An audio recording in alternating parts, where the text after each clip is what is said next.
kita akan bersama dengan pakar kita untuk mengulas batu ini. Nina, siapa pakar yang kita bawakan pada jam ini, Nina? Betul, kita akan ada pakar yang akan meluaskan lebih lanjut tentang prestasi dan kedudukan pelaburan antarabangsa di Malaysia, iaitu yang sudah bersedia di talian bersama kita, itu Hafizi Razali, penganalisis Bauer Group Asia. Terima kasih Hafizi kerana sudi bersama kami pada pagi ini.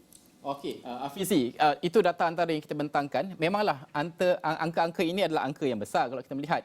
Bagaimana untuk melihat angka-angka ini, Hafizi? Sentimennya, itu yang paling penting kepada pada akhirnya. Sentimen kepercayaan kepada kita, sentimen kita juga melabur di luar. Kalau bacaan Hafizi sendiri melihat kepada keadaan ekonomi semasa ini, bagaimana sentimennya? Terima kasih Najib dan Nina.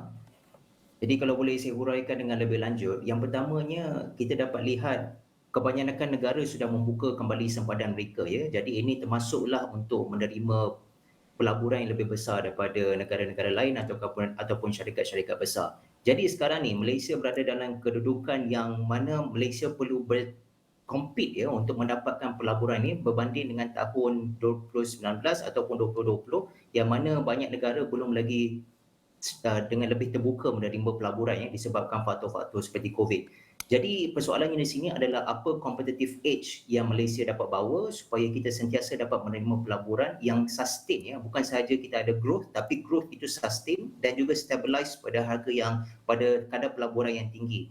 Jadi apa yang kita dapat lihat sekarang, kita dapat melihat kadar pelaburan semakin menurun. Jadi persoalannya adalah sama ada penurunan itu adalah merupakan angka yang menunjukkan realiti sebenar keyakinan pelabur terhadap Malaysia ataupun ini merupakan satu situasi yang lebih kritikal lah yang perlu kita bincangkan dengan lebih lanjut. Baik, antara data-data angka yang telah dikongsikan oleh Najib sebentar tadi menunjukkan Singapura mendapat peratusan yang tertinggi dalam dua-dua pelaburan asing FDI dan juga pelaburan langsung di luar negeri, iaitu lebih paling tinggi pelaburan antara negara-negara lain diikuti oleh Hong Kong, Jepun, Indonesia dan juga Pulau Cayman. Jadi apakah ciri-ciri yang terdapat di negara-negara ini sehingga ia mendapat tangga tertinggi dalam pelaburan?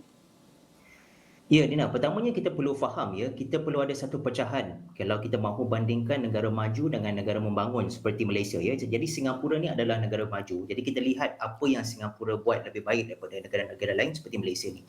Yang pertama adalah Singapura mempunyai tarikan utama daripada segi tenaga kerja, ya. Tenaga kerja mereka di Singapura mempunyai kemahiran yang tinggi, terutamanya dalam bidang yang berteknologi tinggi. Ini salah satu faktornya didorong oleh sistem pendidikan mereka yang bertaraf dunia, ya. Mereka sentiasa dapat melahirkan tenaga kerja baru untuk memenuhi keperluan industri. Dan dalam masa yang sama, mereka juga berjaya menarik tenaga kerja mahir dari serata dunia, ya. Tenaga kerja ni bukannya foreign labour yang kita ada di Malaysia yang low value add, tetapi mereka adalah tenaga kerja mahir dan dapat membuka ruang-ruang ekonomi baru. Jadi dengan secara lebih umum, kalau kita lihat tanpa melihat kepada negara maju sahaja, ada juga faktor lain, iaitu yang pertama adalah berkenaan dengan faktor ease of doing business. Sama ada polisi kerajaan itu atau birokrasi kerajaan itu memudahkan untuk pelabur melabur di negara tersebut ataupun tidak. Contohnya, ya, di Singapura, perkhidmatan awam mereka adalah sangat efisien dan unsur-unsur korupsi juga adalah sangat minimal. Jadi pelabur tidak perlu pening kepala, ya, bila berurusan dengan berbagai jabatan kerana mereka ada satu posisi yang konsisten dan sentiasa berusaha untuk menyelesaikan setiap masalah tanpa memberi alasan ataupun kekangan yang tidak munasabah, ya. Jadi dari segi pandangan saya, Malaysia perlu ada polisi yang jelas dan komunikasi yang lebih konsisten antara badan-badan kerajaan untuk kita mencapai matlamat yang sama, ya. Jadi sebab bila semuanya seiring, lebih mudah untuk kerajaan kita mengurangkan regulatory barrier yang merupakan satu kegusaran untuk kebanyakan pelabur asing untuk melabur di Malaysia, contohnya. Sudah pasti Hafizi, kita juga melihat kepada tarif, non-tarif barrier, kita juga melihat kepada banyak faktor yang Hafizi sebutkan tadi. Kalau kita melihat baru-baru ini juga kita merekodkan pelaburan diluluskan iaitu 42.8 bilion ringgit. Kita mendengar angka yang tinggi. Tetapi persaingan di peringkat serantau itu begitu sengit sekali. Kalau kita melihat syarikat-syarikat besar ini akan menuju ke negara-negara seperti Vietnam, Indonesia, negara-negara jiran kita. Mungkin selepas pandemik COVID-19 ini ada banyak perkara yang perlu kita perhatikan untuk menarik mereka masuk ke Malaysia. Kos buruh saja mungkin kita kalah dengan negara-negara seperti Vietnam dan sebagainya. apa yang boleh kita laksanakan kerana kita tidak boleh menurunkan gaji pekerja? Apa lagi yang boleh kita laksanakan untuk memastikan daya tarikan itu wujud?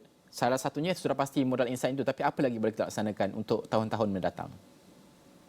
Ya, betul tu Najib. Seperti yang Najib kongsikan tadi ya, sektor pembuatan merupakan penyumbang terbesar dalam pelaburan di Malaysia. Sepuratanya adalah 64%. Tapi kalau kita pecahkan dengan lebih lanjut, sebenarnya kebanyakannya 47% ya didorong oleh sektor electrical dan elektronik ya. Kita berbicara berkenaan dengan syarikat-syarikat seperti Intel, Dell dan Micron. Jadi cabaran utamanya seperti yang Najib katakan tadi, kita tidak boleh sentiasa rely kepada tenaga kerja yang murah. Kita perlu meningkatkan modal insan, walaupun jawapan ini adalah agak klise, tetapi risikonya adalah untuk memberikan perkhidmatan yang boleh membawa Malaysia ke skala yang lebih tinggi ya, daripada skala mid-range yang kita offer sekarang ini. Kerana perkara itu adalah perkara yang negara-negara lain seperti Vietnam telah lakukan dan mereka boleh catch up dengan apa yang boleh dibuat oleh Malaysia.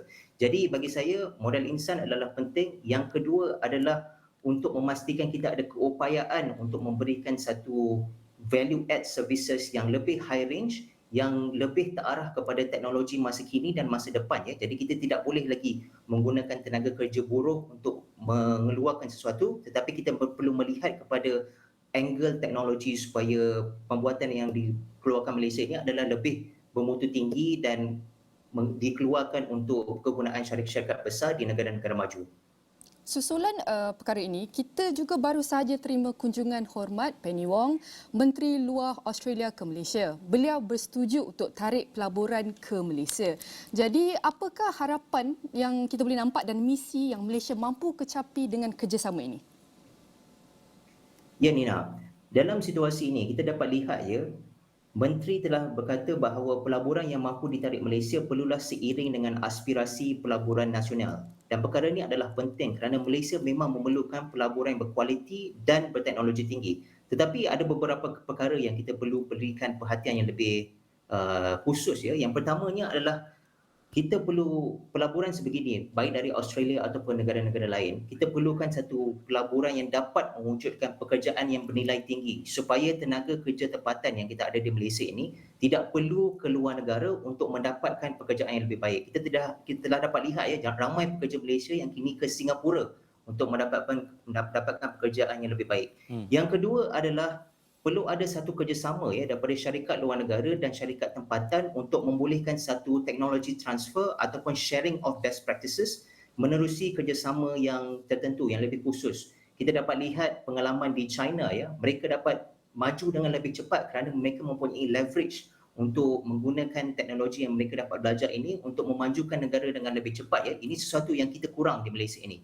Dan yang ketiga, kita diharapkan juga supaya Malaysia, walaupun dalam masa yang sama kita cakap perlukan pelaburan dan sebagainya, kita perlu melatih lebih ramai lagi ya anak tempatan untuk upskill dalam mengurusikan operasi berteknologi tinggi. Kerana kita dapat melihat daripada polisi yang dibawa oleh Menteri seperti Azmin Ali, walaupun kita mahu mengurangkan kebergantungan kepada pekerja-pekerja luar ya, tetapi dalam masa yang sama anak tempatan juga perlu ada satu skills yang dapat memenuhi kehendak pelabur-pelabur asing ini. Kalau tidak, mereka hanya akan mengalihkan pelaburan tersebut kepada negara lain yang dapat mengeluarkan bakat-bakat yang spesifik kepada apa yang mereka perlu.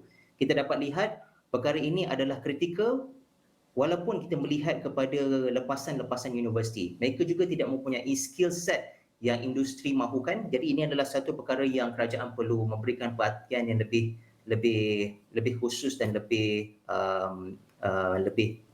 tersasar ya. Perubahan struktur lah maknanya ya, secara keseluruhannya melibatkan banyak aspek yang perlu diberikan perhatian. Terima kasih Hafizi kerana memahamkan kami, membantu kami untuk memahami di mana kedudukan semasa. Ini aspek pelaburan, ada banyak lagi aspek boleh kita perhatikan, tapi pokok pangkalnya iaitu berkaitan dengan penstrukturan besar-besaran ini harus dilakukan kerana kesan limpahnya kepada semua sekali aspek perniagaan dan juga ekonomi pemulihan tersebut.